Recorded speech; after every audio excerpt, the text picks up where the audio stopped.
Welcome to the Q Podcast. Q is about conversation. If we're really concerned about ending poverty, we've got to be more concerned about creating justice. Our cultural products as Christians need to both defy and resonate with the culture. And God's doing amazing things. His church is expanding, his church is growing. It's not what's the purpose of my life, it's what is the purpose that's been assigned. Stay curious, think well, advance good. This is Q.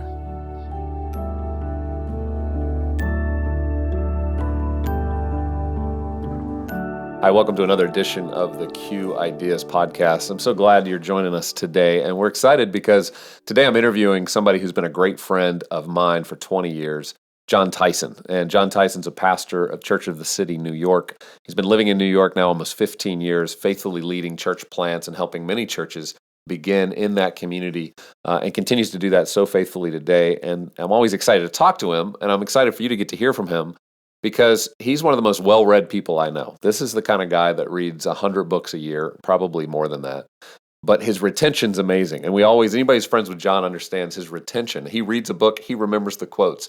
I don't have that ability. I'm not that good, and I wish I was. I'm jealous of it because it's gives him such a leg up when we're entering into so many of these difficult conversations that we like to talk about around our Q Ideas events, around these conversations we're having today. And today, that's where I want to focus is I'm going to bring John in, and we're going to have a conversation around how this whole community has impacted him, this Christian community called Q Ideas, where for 15 years we've worked hard to try to bring some of the most thoughtful intellectual dialogues in place for church leaders, Christian leaders, institutional leaders, even people leading in their own companies and corporations.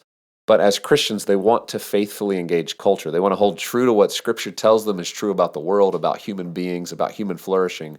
And yet they know we're living in a real world where there's big questions. And there's not always spaces to ask those questions. And so for 15 years, we've created those spaces annually through our Q conference. This year, that's taking place April 22nd and 23rd in Nashville. And it's called the Culture Summit. It'll be our 15th annual Q event. And in addition to that, people can watch. You can be a part of it. Even if you can't join us with our limited audience we're able to have in Nashville, you can actually still join us virtually. You can also host a watch party. We have so many people that have been a part of this community that understand the value of bringing a group of friends together, sitting around the table, listening to talks, taking time to digest together, and talk about what does this mean for us. So this year is going to be no different. But right now, I'm excited to introduce you to John Tyson and welcome him into the conversation. So let's welcome John in. Hey, John Tyson, how you doing, man? What's up, mate? How's it going? Always good to see you. Yeah, you too, man. Well, man, I just want to chat a little bit about some of the things we talk about offline, but not always online. And I just think more and more pastors and leaders are hungry and interested in how to navigate the times and understand the tensions that we're all walking through together. And we've been doing that for 20 years together as friends. And, a few ways we do it is we come together and collaborate on different events and inviting different topics and talks through Q. And the ways that you've helped us, even with Q&A in November, you were part of those. We had 8 different topics. I love that. Yeah. What were some of your takeaways, even from just that, when we were together in November, that stood out to you as a leader that were helpful? Actually, I think the whole format was very, very helpful. I think, one of the observations I have is the reason everybody is so defensive in their cultural conversations is because everybody is framing everything as an accusation. And so it's producing defensiveness, putting people on their back feet, and it's shutting down dialogue. But having an environment where you can actually ask hard, honest questions and then discuss it, that was my takeaway. We need to reframe the way we engage in our cultural conversation. Yeah. So that was the big one. And it's hard these days, right? Because everything's framed in these quick sound bites, Twitter. I mean, we all know that. But it's refreshing when you get into a space and you've got like an hour to talk about something and you can hear the different perspectives and you can kind of push back, but in a gentle way, in a learning way, and in a desire where you're saying, you're believing everybody at the table are people of goodwill. They want something good. Yes. We're not here to just tear each other down or to criticize or to make a statement out of this person. And I mean, we've always tried to do that over 15 years through our Q conference. And I just think these days it's getting harder to do it, but yet more important to do it. And so anyway, I'm excited. I'm excited that you're going to be with us April 22nd and 23rd in Nashville when we do our 15th annual. Can you believe it's been 15 years since that first one? Gosh. It's I hard to know, believe. 2007. Getting old, man. People didn't even care about cultural conversations 15 years ago, but now it's the only conversation. No, it's actually true. They forget what a paradigm it was. I remember Andy Crouch's talk on creating culture, and it was like a revolution of thought. Nobody was talking about that. So thankful for your thinking and influence in that whole conversation. Well, one of the ideas you mentioned to me this year, a book that you recently read that you thought was a pretty important book, worth conversation, was this book by Carl Trueman. I have it here. It's called The Rise and the Triumph of the Modern Self, Cultural Amnesia, Expressive Individualism, and the Road to Sexual Revolution. You're somebody who's more well-read than anybody that I know. So whenever you flag a book and you're like, hey, this is something to pay attention to, I like to pay attention to it. We went ahead and invited Carl to come be with us at this year's event to have this conversation. But I'm curious, for those who haven't read it or ever heard of Carl, what are some of those ideas that you just found were helpful for people right now?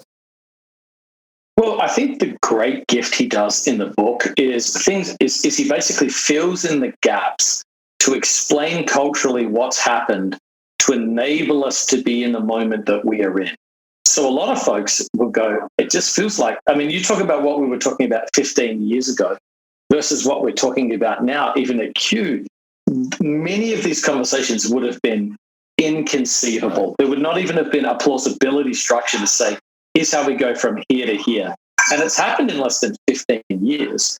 And so what he does is he basically goes back hundreds of years and helps us see the theological, sociological, psychological schools of thought, leaders, pieces of influence that have threaded together to build a pathway for what we're dealing with right now. So to me, it just gives you a whole series of ahas and, oh, that's how that happened, and that's how that person's thought shapes what we are. So to me, it had tremendous explanatory power about where we are. I know that's a strength of yours, is trying to understand context, understand history, help people in the setting we're in today, 2021, understand why are we having these conversations? What are the roots of these ideas? Not just thinking every idea we're talking about some new idea, because it's usually not. It's built off of some foundation that has now spread and become more conversational at street level.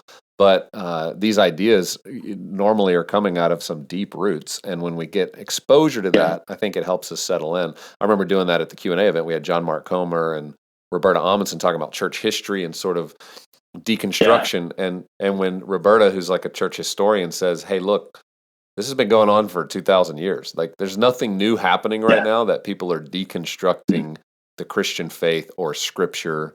Are you seeing that as a major challenge right now as you lead a church in New York City, that a lot of people who maybe grew up in the faith are walking away because they've adopted some new ideas that really aren't that Christian after all?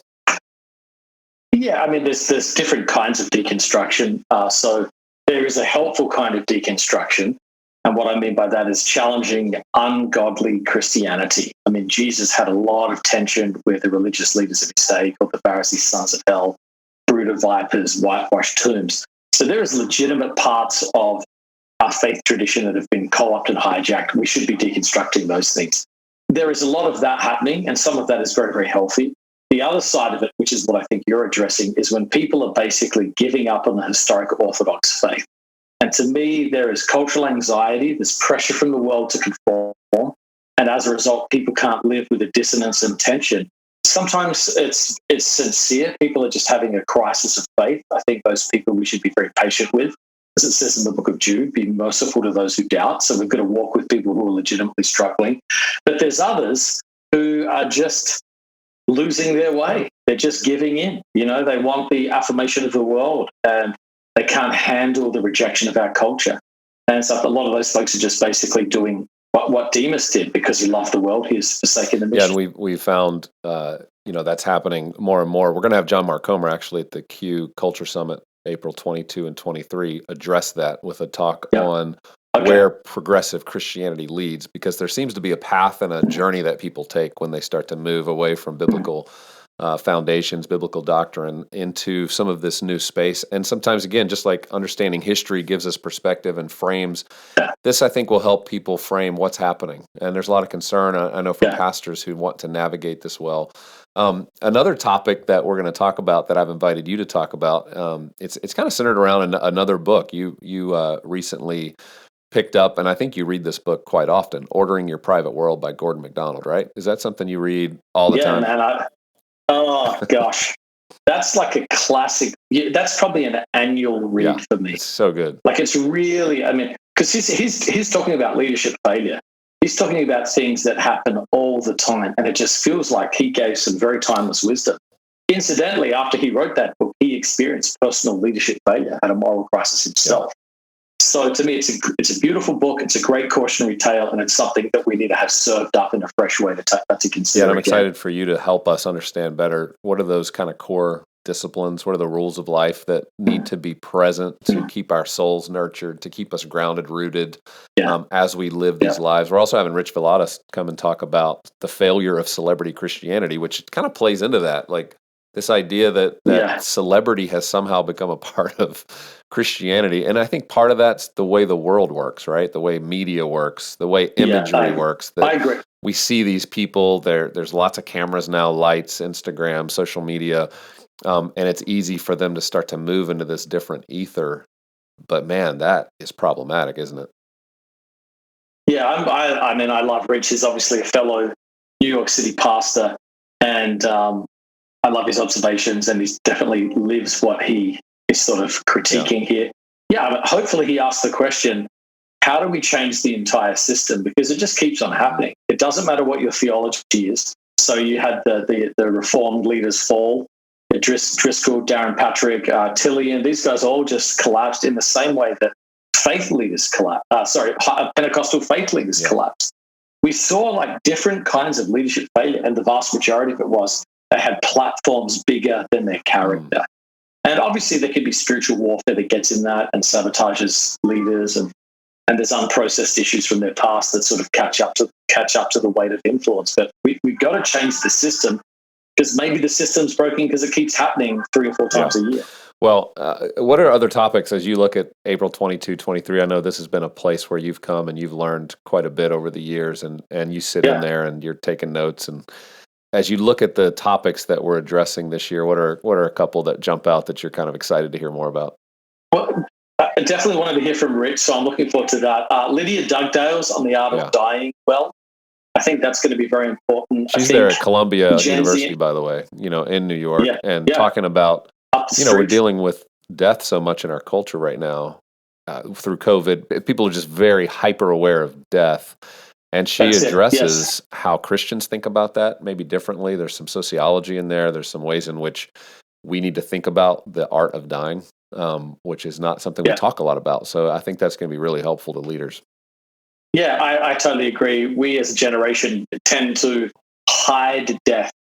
We put it in nursing homes, we put it in hospitals, we put it in hospices. It's away from us, it's at a distance. We've all felt the impact of that during COVID, so I'm really looking forward to what she's saying. I always love music. I'm looking forward to hearing street hymns through battle rap. I love jazz, I love hip hop. I'm looking forward to just hearing what he's got to say. I was late to the game on battle rap and understanding how that works, that artistry, man. It is amazing. And he is amazing. Like his boldness and the way you do battle rap, right? Where a lot of it's impromptu and you're literally battling. It's a battle of words, which is something I think you'd probably be good at this, Tyson. You should think about a career in battle rap with your instant recall of content. I don't know about your poetic ability, but. Let me tell you, that's probably what the deficit is. It's probably putting it over. We've got Danny Koke coming talking about this in action, sort of this in the race conversation. This year there were so many people that part of their way of participating was to post on social media and to say, "Hey, I'm with you," but how that can spike quickly and then go away, and then there's not really this long-term curve of support and help. And we want to expose and talk about. Why is it our ability? We jump in quickly, but is there really support there afterwards? And how does that impact the movement? I think that's going to be interesting. Yeah, I think that's important. We need more than solidarity, which is the starting step, but like addressing how do you get to some of the structural stuff. I think that's going to be really important. Yeah, and I think this one will be fun for you. John Lennox. We're talking about when humans become machines, and he wrote a book called 2084, which you're familiar with, Orwell's book 1984. He wrote a book about 100 years into the future, past that, and really this idea of transhumanism, which is something a lot of people haven't heard about. And it's this basic, it's essentially, some would call it a religion, that is all about man merging with machine and technology and this vision for eternal life. That's how people who don't know God would maybe think about the future. I want to live forever. How are we going to use technology to do that?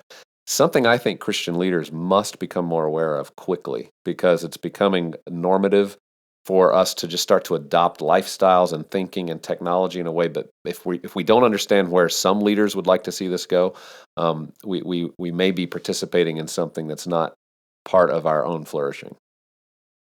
Yeah, I hope he gets sort of like a theology of humankind in there or something like that. I mean, he's a genius, so I'm sure he will. But yeah, we already are. We're putting machines in as our hearts and prosthetic limbs, and those things seem to be very, very helpful. At which point do you cross the line where it becomes to sort of taking on blasphemy towards God, playing the role of God? Yeah. You know, I mean, gosh, we could talk forever about that. I don't know if God steps in or God steps back and says, if this is what you want, is it like Romans 1 wrath, where he just says, if this is what you want, you guys can go ahead and do it? Or does he step in and say, okay, you violated like Tower of Babel, and it's like, Tower of Babel, yes. All the tech breaks down.